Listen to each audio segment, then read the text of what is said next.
Congratulations, Steven. Enjoy it. Thank you. Appreciate it. Steven Strasburg, the MVP. You guys smell that?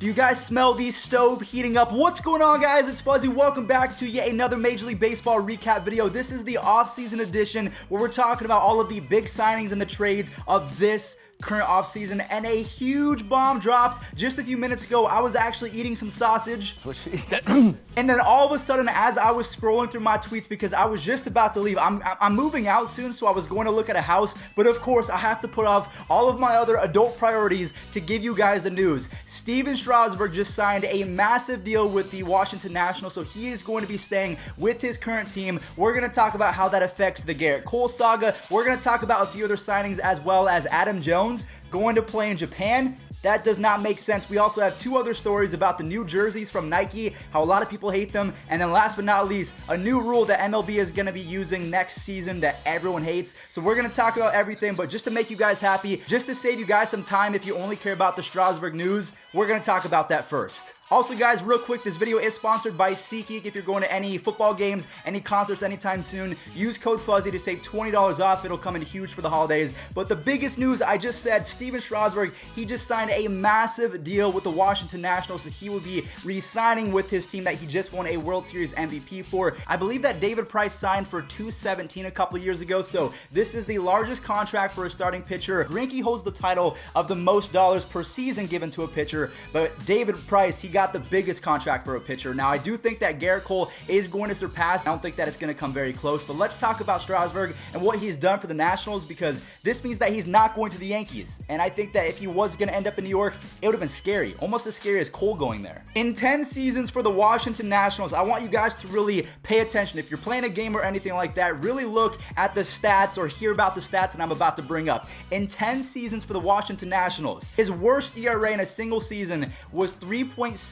That is incredible. Some pitchers, their best season is a 3.74 ERA, and if you have a career 3.74, you're probably going to get about $10 to $15 million a year. Shout out to Rick Porcello and all of the other Porcellos of the baseball world. But the fact that he has a career 112 and 58 record, that is more than 50 games above 500, and he is sitting at a 3.17 career ERA and a 10.6 strikeouts per nine with a little under a 3 walks per nine. So he does not walk a lot of guys. He strikes out a ton of hitters. His ERA is floating just above 3, and the fact that he was even better in the playoffs, not only in 2019, but dating back to 2014. This is the craziest stat and why Steven Strasburg got so much money, $220 million. So this covers him from age 31 to 37, I believe. In the playoffs since 2014, he has 55.1 innings pitched. So that's a good amount of games under his belt. So he has pretty much shown that he can pitch in the big games. Even though he was under an innings limit for quite some time and they held him out of the playoffs, he still got the job done. In those 55 innings, he's only given up 9 earned runs. So if you go 55.1 innings pitched, 9 earned runs, in his total playoff career, he has a 1.46 ERA. He won both of his games in the 2019 World Series against the Houston Astros. I'm not sure if they were banging trash cans, but if they were, that's even more impressive. So the fact that the Yankees are not going to get a stud playoff pitcher, that is huge. So if we're being honest with ourselves, yes, Steven Strasburg going back to the Nationals is a big deal, but what does this mean? Honestly, it means that Gerrit Cole, he has to go to the Yankees. I think that this deal pretty much solidifies that Gerrit Cole, he's probably not going to the Angels. That's just my opinion. The Angels might swoop in because, you know, there was a tweet that came out yesterday night that I tried to dissect, and I don't know if it really worked, but a guy named Jeff Fletcher tweeted out a thing of eyes. Then he tweeted out a pancakes emoji, which to me sounded like stacks of money. And then he also tweeted out a little emoji of a teddy bear. So if you think about it, stacks of money, eyes, Angels reporter, and then a bear at the very end. The UCLA Bruins, the Bruins are bears. Gerrit Cole went to UCLA, so I honestly thought that Gerrit Cole was going to be announced today that he was going to the Angels. But then with this Steven Strasburg signing, I don't know if that's going to work out, because there's no way that the Yankees are going to miss out on Strasburg and Cole. So let's say Cole went to the Angels. The Yankees would have to sign Strasburg. So the fact that Strasburg is now with the Yankees, I think that they are going to go full in. The record for a starting pitcher, that is about to be smashed. The Yankees are going to write a blank check to this guy. He's probably going to get anywhere from $300 to $325 million because they missed out on Strasburg. I honestly really feel like Strasburg to the Yankees would have been just as good as Gerrit Cole, and it would have come at a cheaper cost must as well, because again, I've read up the playoff stats. What do the Yankees need? They need a big-time playoff pitcher. They're pretty good at getting to the playoffs, unless the Red Sox are winning an historic amount of games like they did in 2018.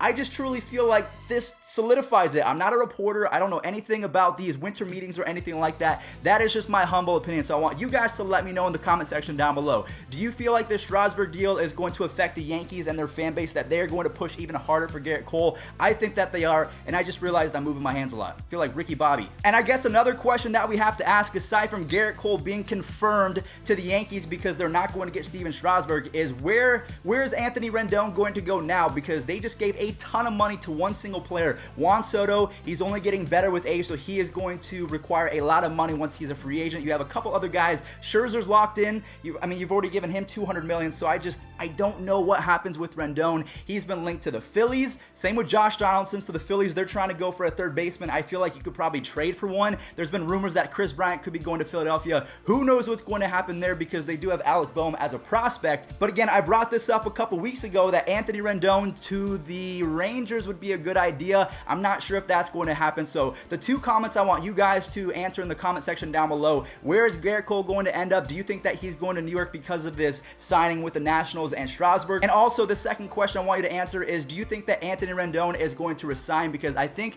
they chose pitching over Anthony Rendon. So those were the biggest stories from today. I wanted to recap them as soon as possible and as fast as possible, try to get really in-depth. I hope that you guys did enjoy. If you learned something new, slap a like on this one. But we have two other things. Alex Claudio just signed a one-year deal with the Brewers. If you play any MLB The Show, you're probably not a fan of Alex Claudio, but he is a lefty. I'm not sure if that makes Josh Hader more expendable, because the Brewers have been in talks to trade that guy. I'm not sure why, because he's pretty much been their best player aside from Christian Yelich for quite some time. That was the first one. And then Adam Jones, who had a pretty good season last year for the Diamondbacks, it's been reported that he is talking with the Onyx something. I don't even know the Japanese team, but he's talking right now with the Japanese squad, and I do not understand that. That is a disgrace for a former All-Star, a former almost MVP. This guy was a legit superstar with the Orioles. He was pretty good for the Diamondbacks, and the fact that no teams are calling him or willing to shell out a little bit of money for a veteran presence, that does not make any sense to me. I feel like the Angels could use a guy like Adam Jones. The Indians could use a guy like Adam Jones. Heck, the Phillies, I feel like the Phillies would be perfect fit for Adam Jones. I'm just not sure if they're willing to spend the money, even though they've always talked about they're going to be big spenders.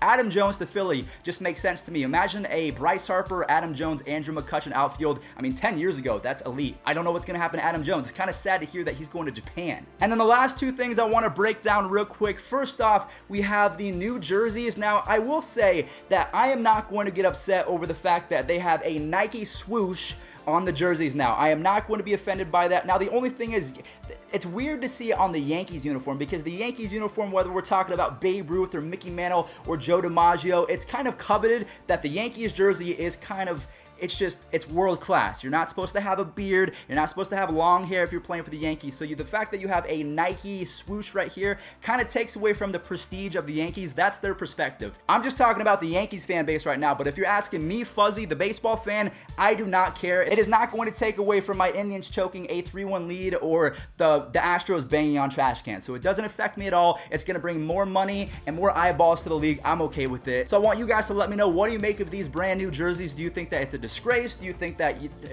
Trevor Bauer said it best. Also, I'm wearing Trevor Bauer's merch. He said it to me, so shout out to my man Trevor Bauer. He said this, he doesn't really care about it. He's not affected by it. And then the final story that we have to talk about today is the fact that Robert Manfred, he's trying to speed up the game. So what does he do? He is trying to eliminate pitching mound visits. So he made a rule that is in full effect starting in 2020. This is going to suck for all you MLB The Show fans, because now you cannot bring in a lefty to get Jock Peterson or Jake Lamb out. You now have a new rule where if you bring in a specialist, that specialist or that relief pitcher has to face a minimum of 3 hitters. So let's say that you have the bases loaded and you have Alex Claudio on the mound and you're going up against, maybe you have Albert Pujols at the dish. I don't know. He's still kind of old, but he rakes off of lefties. You can't bring in a righty to try and get Albert Pujols out if that's the first hitter that Alex Claudio is facing. But let's say that Albert Pujols is the 4th hitter. Let's say he walked 3 in a row and Pujols is the 4th one that he faced in that inning. Then they can take him out with which is just, yes, I understand the premise that you're trying to speed up the game of baseball, but does it really need to be sped up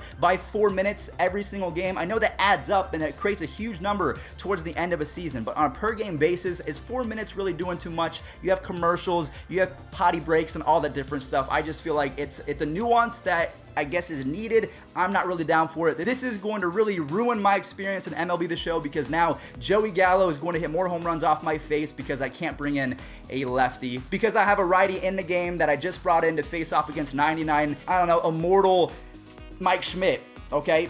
Yeah, now I have to leave in that guy. So thank you all so much for watching. A lot of things happened today. We have rule changes, we have jersey changes, we have Gerrit pretty much confirmed to the Yankees because they missed out on Strasburg. They're going to push all of their chips in, and then Strasburg, a 7-year with the Nationals. So I hope that you did enjoy. If you learned something, we talk about baseball every single day, so make sure you guys hit those bells and subscribe. Catch you in the next one. Hopefully it's Gerrit Cole. Peace out.